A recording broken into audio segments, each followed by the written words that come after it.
He just turned his head to look at the screen at the airport, but was horrified to find that except for the flight he was going to take, all other flights were cancelled. When he looked at the screen again, he found that the departure time was 9:25, which was his birthday. He felt a little uneasy. When he went to the bathroom, he heard another song related to the plane crash. This series of coincidences made him realize something. Just as he was hesitating whether to board the plane, he was pushed up by his classmates. When he entered the cabin, he saw the shabby plane and the crying baby, which made him more uneasy. He found his seat and blamed everything on his nervousness, so he tried to relax himself. He fastened his seatbelt, turned on the air conditioner on the seat, and waited for the plane to take off. But when he looked out the window, the shabby plane made him feel uneasy again. At this time, two beautiful girls found Matt. They wanted to exchange seats with Matt, but the boy in front gestured to him to refuse. However, how could Matt, a gentleman, refuse the girl's request? He readily agreed to the exchange, but he just sat in his new seat.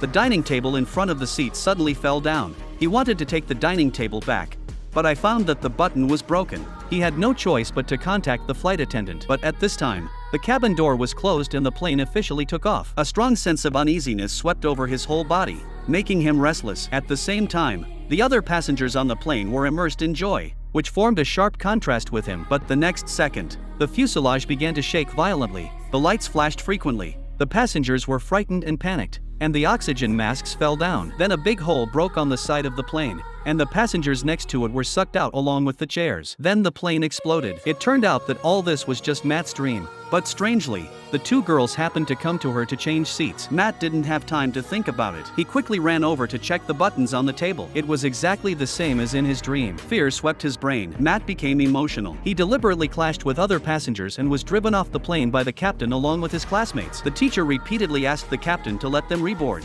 but the captain firmly refused. The classmates thought that Matt had just had a dream, but caused everyone to cancel their trip, so the two began to fight. At the same time, the plane had taken off, and suddenly the plane exploded. The glass at the airport was shattered, except for the 7 students who were driven off the plane. Everyone else died. The classmates looked at Matt in amazement. Since there was no direct evidence pointing to them, everyone was taken home by their parents. However, they had all been called by the god of death. They could escape for a while, but not for a lifetime, because everything was too absurd. Matt kept looking for the reason for the plane explosion, but at this time an owl flew to Matt's window, interrupting his thoughts. In anger, he threw a book casually, and the book happened to be rolled into the fan and was torn into pieces. One of the pieces fell on Matt's legs. He picked it up and saw that his classmate's name was written on it. Matt had a premonition that his classmate was in danger, but his classmate was still unaware. Death was approaching quietly,